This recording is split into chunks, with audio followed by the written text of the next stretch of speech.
अगर सम्मान करना आप नहीं जानते हैं तो सार्वजनिक रूप से आपको बोलने का भी अधिकार नहीं है। इस शिक्षक के लिए जिस तरह की भाषा का प्रयोग एक राजनीतिक दल के द्वारा बीजेपी के संवैधानिक पद पे बैठे हुए उनके अध्यक्ष के द्वारा जिस तरह की भाषा का प्रयोग शिक्षक समाज के लिए किया गया है, उनको यथाशीघ्र अपने बयान को वापस लेना चाहिए और सीधे मीडिया में आके उनको पूरे बिहार के जनता से भी और पूरे बिहार के शिक्षक से भी उनको क्षमा याचना करनी चाहिए। और बिहार की जनता लगातार देख रही है कि ऐसे लोग जो बैठे हुए हैं उस अध्यक्ष के पद पे, उनके साथ क्या व्यवहार होना चाहिए। सर, बीजेपी अध्यक्ष दिलीप जायसवाल ने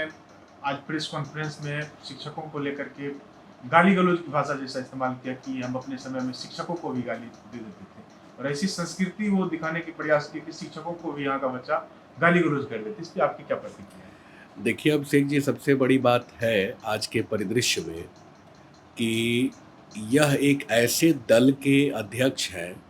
जिस दल की सरकार केंद्र में भी है और जिस दल की सरकार बिहार में है। आप एक बड़े संवैधानिक पद पे बैठे हुए हैं। मैंने इस बयान को सुना है, बड़ी गंभीरता से मैंने इस बयान को लिया भी है,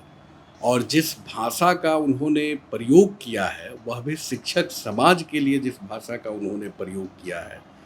यह भाषा बिल्कुल ही ठीक नहीं है। इस तरह की जो भाषा का प्रयोग एक शिक्षक समाज के लिए जो उन्होंने किया है, उनको यह जानना भी चाहिए, समझना भी चाहिए कि शिक्षक ही हमको ज्ञान देता है, शिक्षक ही ज्ञान का दर्पण होता है। इस समाज में शिक्षक ही एक ऐसा नागरिक है जिसके सामने कोई भेदभाव नहीं होता है, जो यह नहीं जानता है कि आप किस वर्ग के हैं, किस वर्ग के नहीं हैं। आपको वह शिक्षा देने का काम करता है और आपको यह बताता है, आपको वह एक क्वालिफाइड पर्सन बनाता है, एक एजुकेटेड पर्सन आपको बनाता है, जो समाज में आप देश लेवल तक, विश्व स्तर तक जाके और अपने देश के नाम को और अपने राज्य के नाम को रोशन करने का काम आप करते हैं। तो मुझे लगता है कि शिक्षक के लिए जिस तरह की भाषा का प्रयोग एक राजनीतिक दल के द्वारा बीजेपी के संवैधानिक पद पे बैठे हुए उनके अध्यक्ष के द्वारा जिस तरह की भाषा का प्रयोग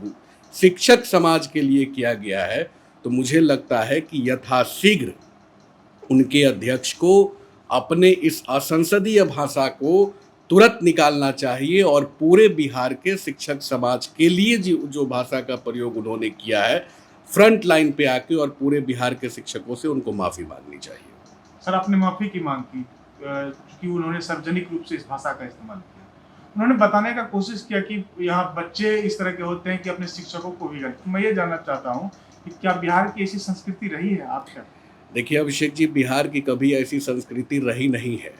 हम लोग भी तो छात्र रहे हैं ना, हम लोग भी पढ़े हैं, हम लोग भी सरकारी विद्यालय में पढ़े हैं और बिहार की आबादी 13 करोड़ है। और मैंने देखा है, बिहार में भी हम लोग देखा है कि बोलचाल की भाषा में जब हम लोग चलते थे सड़कों पे, मेरे पिताजी भी शिक्षक हुआ करते थे और जब वह चलते थे सड़कों पे तो बच्चे उनके पैर छू के प्रणाम करते थे, उनके सम्मान में उनका सर झुक जाता था। बच्चों का ही नहीं, पूरे समाज का भी सर जो है शिक्षक के सामने झुक जाता था और यह कह के उनको सम्मानित रूप किया जाता था कि हमारे गुरु जी जा रहे हैं। तो गुरु शब्द से जिनको परिभाषित किया गया है, गुरु एक ऐसा शब्द है जो ज्ञान का वर्धन होता है। उस शब्द की भाषा का प्रयोग जो है कि समाज एक शिक्षक के लिए करता है, और वैसे समाज के बारे में आप बिहार के बारे में, उन 13 करोड़ बिहार के लोगों के बारे में, और मुझे लगता है कि बिहार में 2.5 से 3 करोड़ कम से कम नौजवान की संख्या होगी, और उन नौजवानों के बारे में भी आप कह रहे हैं कि नौजवान गाली देता है, तो और भी अशोभनीय बात है।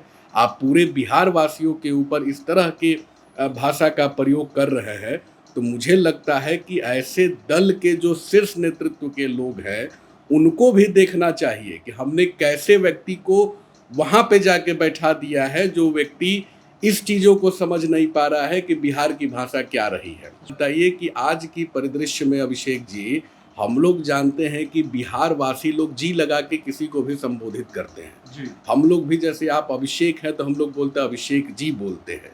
कोई भी व्यक्ति का जब नाम हम लोग लेते हैं तो जी लगा के संबोधित करते हैं। तो बिहार वासी किसी भी बोलचाल के भाषा में भी, यह हमारी भाषा भी नहीं रही है कि हम लोग किसी को असंसदीय और अमर्यादित और गाली जैसे शब्दों का प्रयोग हम लोग करें। और शिक्षक समाज पे मैं तो इसकी कठोर निंदा करता हूं कि उन्होंने शिक्षक समाज के ऊपर इस तरह की भाषा का जो प्रयोग किया है, हम लोग तो लगातार शिक्षक के अधिकार के लिए, उनके सम्मान के लिए राज्य ही नहीं बल्कि देश स्तर तक उनकी लड़ाई को हम लोग लड़ते रहे हैं, देखते रहे हैं। मेरे पिता स्वर्गीय केदारनाथ पांडे जी, जो हम लोग का बिहार माध्यमिक शिक्षक संघ का एसोसिएशन रहा है, शिक्षक लड़ के अपने अधिकार और सम्मान की लड़ाई को लड़ा है। और ना जाने कितने ऐसे भारतीय प्रशासनिक सेवा के पदाधिकारी, डॉक्टर, इंजीनियर, उच्च स्तरीय वैज्ञानिक के पदों पर यही शिक्षकों ने पहुंचाने का काम भी किया है। इसीलिए जो आपको ज्ञानवर्धक है, जो समाज को चलाता है, जो विश्व को चलाता है, जो देश को चलाता है, जो ज्ञान के स्वरूप को आगे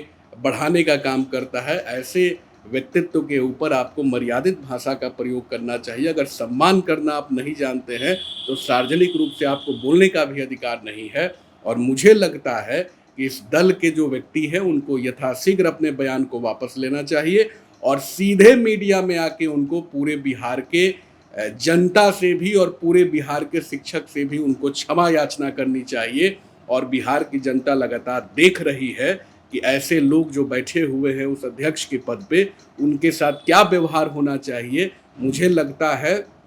यथाशीघ्र अभिषेक जी, आपके माध्यम से भी मैं कहना चाहता हूँ, लोगों को भी यह बताना चाहता हूँ कि ऐसे लोगों की इतिहास भूगोल को हम लोग को समझना चाहिए और समझ के उनको भी सार्वजनिक रूप से आके और माफ़ी मांगनी चाहिए।